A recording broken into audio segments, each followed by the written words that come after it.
देशात लोकसभा निवडणुकांची रणधुमाळी सुरू आहे. सत्ताधारी आणि विरोधकांमध्ये आरोपांच्या फैरी झडत आहेत. देशात जर काँग्रेसची सत्ता आली तर तुमच्या गळ्यामध्ये मंगळसूत्र राहणार नाही, अशा प्रकारचं वक्तव्य देशाचे पंतप्रधान नरेंद्र मोदी यांनी केलेलं आहे. या पंतप्रधान नरेंद्र मोदी यांच्या वक्तव्याचा निषेध आता काँग्रेस करत आहे. इंडिया अलायन्सतील अनेक नेत्यांनी पंतप्रधानाच्या त्या वक्तव्याचा निषेध केलेला आहे. या संदर्भात राष्ट्रवादी काँग्रेसच्या नेत्या विद्या चव्हाण यांनीही पंतप्रधान नरेंद्र मोदी यांच्या त्या वक्तव्याचा निषेध केलेला आहे. मोदींनी स्वतःच्या बायकोचं मंगळसूत्र हिरावून घेतलेलं आहे, म्हणजे असा नवरा असून कुठे बघितलेला नाही आहे.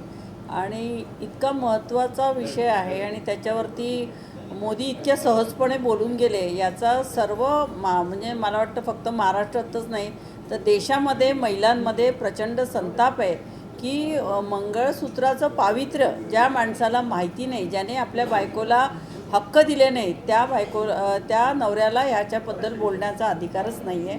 आणि अशा प्रकारे कोणी काही हिसकावून घेत नाही आहे. आज प्रियांका गांधींचं उत्तर मला त्याच्यावरती खूप आवडलं की मणिपूरच्या महिला, त्यातली एक महिला तर आर्मीतल्या सैन्य दलातल्या माणसाची पत्नी होती, तिचं भर बाजारामध्ये त्या एका मुलीसकट त्यांची नग्न धिंड काढण्यात आली. त्याच्यानंतर शेतकरी आपल्या इथे मोठ्या प्रमाणात आत्महत्या करत आहेत. त्या शेतकऱ्यांच्या विधवा महिलांचं काय, त्यांचं मंगळसूत्र कोणी हिरावून घेतले. त्यांची मागणी की MSP मिळायला पाहिजे, ती 10 वर्षात मोदी देऊ शकले नाही. शेतकरी 1 वर्ष दिल्लीच्या बाहेर कडाक्याच्या थंडीमध्ये, पावसामध्ये, उन्हामध्ये बसून होता. त्या शेतकऱ्यांची मोदींना कधी कीव आली नाही आहे. आणि मोदी सांगतायत की अशा प्रकारे तुमचं धन वाटून टाकण्यात येईल की तुम्ही म्हणजे धनिकांना घाबरवण्याचं काम मोदी करतायत.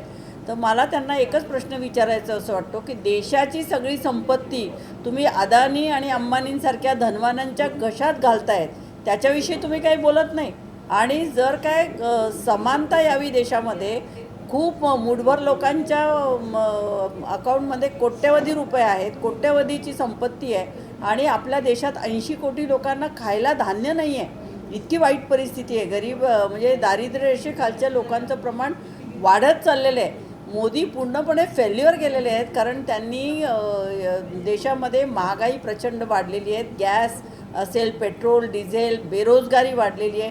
आणि त्यामुळे त्याच्यावरती न बोलता महिलांच्या मंगळसूत्रावरती बोलणं आणि त्यांच्या पत्नीला ज्यावेळेस त्यांची मोदींची आई निधन पावली त्यावेळेस तिला यशोदाबेनला यायचं होतं, परंतु तिला अडवून ठेवण्यात आलं, तिला भेटूसुद्धा देण्यात आलेलं नाही आहे. म्हणजे इतके क्रूरपणे वागणारे मोदी आता मंगळसूत्रावरती बोलतात, म्हणजे आम्हाला खरंच महिलांमध्ये त्याच्याबद्दल संतापाची लाट आहे.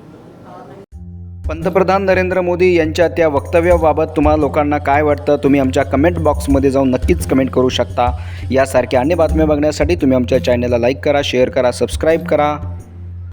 धन्यवाद.